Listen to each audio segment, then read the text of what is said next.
इत्थों मंडी च बेचण वास्ते लैके जाते हैं शलजम, मूली, गाजर वगैरह, और खुद भी इस्तेमाल करते हैं, बल्कि अपने रिश्तेदारों भी तोहफतन, हदियतन, नजरानतन भेजे जाते हैं।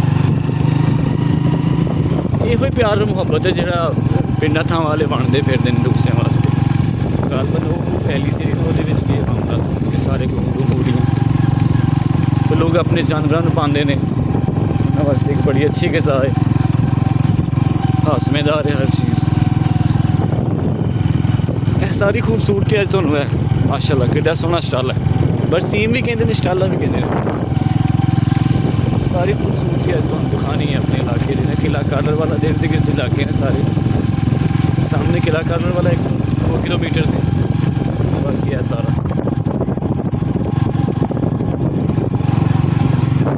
एक कब्रिस्तान है,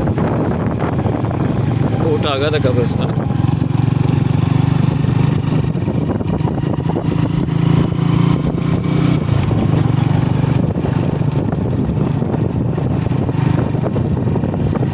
साग से कर शाजिब कि संग नाल प्यार हुणे जाके दसिया ना घर मां जी कि मां जी साग उत्थे बड़ा सोहना है। मैं कहना पुत्तर बिठा मैनू मोटरसाइकिल लैके आउने, हफ्ता को साग पकया रहना, फिर होर मजाल एक हांडी होर पकी, कोई नहीं मेरा पुत्तर खाओ साग खाओ। ये ना ये हुण सुट छड़िए, इन्ना खर्चा है तो कीता, बालन लाया, तड़का ला के उन्हें पकाया, तो सुट तो नहीं सकते।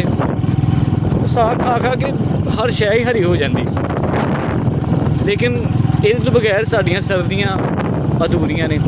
एक पिन्नियाँ बनानियाँ, चावलों के आटे दियाँ पिन्नियाँ बनानियाँ, उन्होंने तो बगैर अलसी दियाँ पिन्नियाँ बनानियाँ, भांडा बनाना, मतलब यो चीज़ां जिहड़ियां सर्दी दी सौगातां ने, जिन्हां तो बगैर सर्दियाँ अधूरियां ने।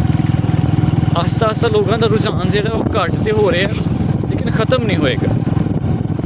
पेट्रोल पंप भी इतने रस्ते नागरा फिलिंग स्टेशन लोगों की खिदमत वास्ते भी हाज़र है।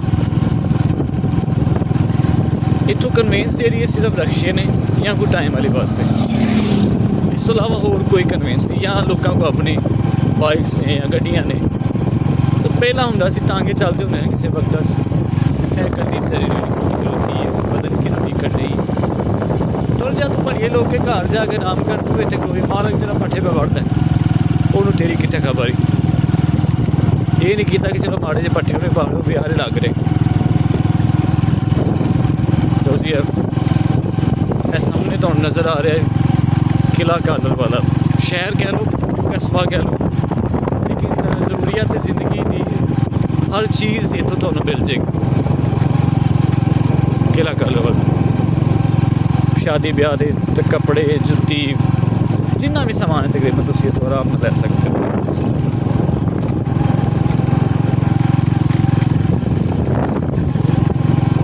ऐसे हम किला कालर वाला दी दूर से दाखिल हो रहे हैं, शहर तक भी शुरू होएगा, लेकिन इतों ही गिनिया जाता है। इनू मुहल्ला पता नहीं केड़ा आते, फीकाबाद है किस फीकाबाद। किला कालर वाला तो जो भाई ने वही सानू दस सकते कि लगता होंगे सी किले की कबड्डी होंगी, मेला वैसे जगह उधर ही, लेकिन कबड्डी इतने होंगी। कब्रिस्तान है मेरे ख्याल है।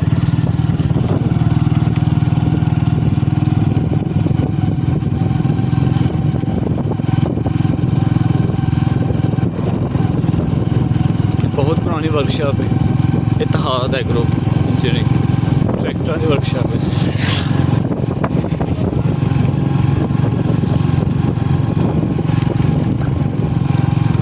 अच्छी कम्यूनिटी है इतने।